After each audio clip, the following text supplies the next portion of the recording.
नरसिंह जी के यहाँ पर पितृपक्ष आ गया था, बड़े भाई ने थोड़ी उपेक्षा कर दी थी तो बेचारे अलग रहने लगे थे पत्नी के साथ। लेकिन पिताजी के श्राद्ध की तिथि आई तो भाई ने सूचना पहुंचाई, ध्यान से सुनना, कि वे भगवान के अवतार केवल कृष्णावतार एक बार नहीं, केवल रामावतार एक बार नहीं हुआ, सैकड़ों लाखों बार भगवान के अवतार हो चुके, कितने भक्तों को कितनी बार प्रकट हुए। व्यास जी ने कहा वो भी तो अवतार ही माने जाएंगे, ये तो मुख्य चरित्र किया उन्होंने, इसलिए मुख्य चरित्र को हमने विस्तार से लिखा। लेकिन वे जब जब पधारे तब तब भक्त का कोई ना कोई आनंद वर्धन करने के लिए पधारे। नरसिंह जी के बड़े भाई ने सूचना दी, वो कुछ बड़े पद पर थे, राजा के राजपद था, उनको राजा ने कोई अधिकारी बना दिया था, धन की कोई कमी नहीं थी, लेकिन नरसिंह जी की भक्ति का बहुत अपमान किया करते थे। प्रायः ऐसा होता है, धन का उन्माद आ जाए, विद्या का, बल का, बुद्धि का, पद का, यदि ये उन्माद आ जाए तो व्यक्ति प्रायः भक्तों की उपेक्षा करने लगता है और उसकी दृष्टि में भगवान का महत्व ही कम हो जाता है।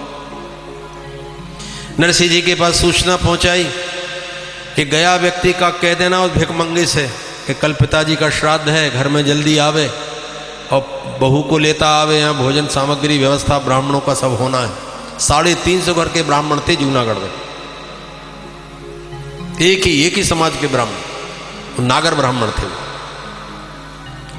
नरसिंह जी ने हाथ जोड़कर कहा कि बड़े भैया से कहना कि जब तक गोपाल जी की सेवा पूजा न हो जाए तो सवा पहर दिन तो चढ़ ही जाता है, और ये भी थोड़ा बहुत कुछ प्रसाद बनाएगी, जब भोग लगेगा तभी आ पाएगी, सवेरे सवेरे तो हम दोनों नहीं आ सकते। लोग तो आनंद ले ही रहे थे उनकी भक्ति का, कोई पागल कहता था, कोई कुछ कहता था, कोई कुछ कहता था, और प्रायः भक्ति के रंग में रंगे जाने वाले दूसरे लोगों की दृष्टि में पागल हो ही जाते। अरे लोगों ने कहा तो नरसिंह जी पिताजी कौन, बड़े भाई के थे, आपके भी तो पिताजी थे, आप ही श्राद्ध कर दो।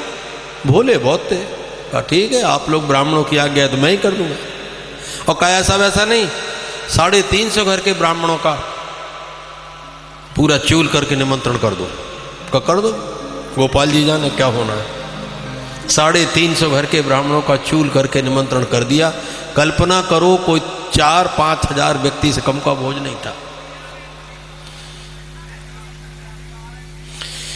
पत्नी से बोले कि अब देखो निमंत्रण तो हो गया है, अब गोपाल जी क्या कर दे, एक छोटा सा पात्र लेके घी लेने गए। सेठ से कहा कि आज पिताजी का श्राद्ध है और पूरे ब्राह्मणों का भोजन है, घी दे दो भैया। समझ गया कि जी पागलदास को पता नहीं है कि जी इतने से बर्तन में 3,500 ब्राह्मण, 5,000 ब्राह्मणों का, अरे का एकाध भगवान का भजन सुनाओ। आप तो कहाँ सुनाते, तो दुकान में बैठ गए, 2-4 और आ गए, लगे केदार राग गाने। नरसिंह जी तो यहाँ भजन में डूब गए, होश ही नहीं रहा कि आज पिताजी का श्राद्ध है और ब्राह्मणों का निमंत्रण कर दिया, कितनी बड़ी प्रतिष्ठा का प्रश्न है, ये कोई ध्यान नहीं रहा। अब भगवान गोलोक धाम में अंदर जावे बाहर आवे, अंदर जावे बाहर आवे। राधा रानी समझ गई कोई समस्या है। ये जब चिंतित होते हैं तो निश्चित है मृत्यु लोक के किसी भक्त पर कोई कष्ट पड़ जाता है। राधा जी बोली बात क्या है, परात पर परब्रह्म परमात्मा भगवान कृष्ण बोले बड़ी चिंता का विषय है। जब व्यक्ति भगवान के चिंतन में निमग्न हो जाता है तो उसके योग क्षेम की चिंता का परमात्मा को होती है। हम चिंतन से दूर हैं, इसलिए हम चिंता में डूबना पड़ता है। भगवान श्री कृष्ण ने कहा कि राधा क्या बता मैं, वो पागल है हमारा भक्तराज। राधा रानी से कहा कि राधा जी बड़ी समस्या खड़ी हो गई है, वो नरसिंह ने निमंत्रण कर दिया है ब्राह्मणों का और भोजन का समय होने वाला है, और वो घी लेने गया है, वो मेरे भजन में मस्त हो गया, उसे कोई होश नहीं। राधा जी बोली फिर आपका क्या विचार है। भगवान बोले हमारा तो ऐसा विचार है, चलो हम तो बनते हैं नरसिंह और तुम बन जाओ नरसिंह की बहन।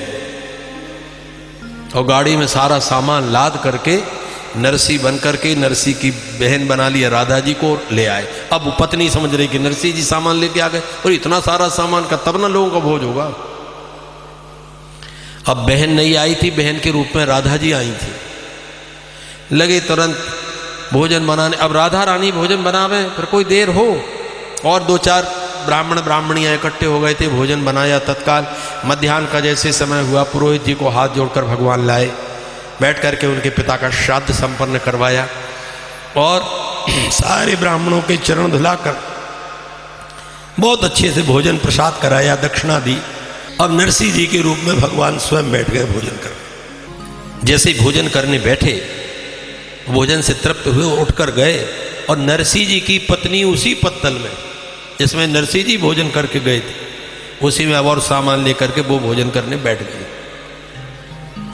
इतने में नरसिंह जी को होश आया, दोपहर भी ढल गया और एक कहा भैया वो श्राद्ध होना था और तुमने मुझे भजन कीर्तन में लगा दिया, अब जो गोपाल जी की इच्छा हो लाओ। थोड़ा घी लिए हाथ में, वो इतनी सी बर्तन में चले आ रहे थे। पत्नी ने देखा कि ये क्या लेके आ रहे, क्या ला रहे हो ये? और ये कहा क्या बताएं, वहाँ गए तो ऐसी बैठक लगी, डूब गए, हमें होश ही नहीं रहा कि आज श्राद्ध होना है। ऐसा भजन, मैं तो भगवान के रंग में इतना रंग गया कि मुझे कुछ खबर नहीं रही। अब ये घी है, थोड़ा बहुत भोजन तैयार करो, मैं जाता हूँ पुरोहित जी को बुलाऊं, सामान बता में क्या क्या लगेगा, कैसे श्राद्ध होगा, क्या होगा। अब वो गोपाल जी जो जाने सो होगा।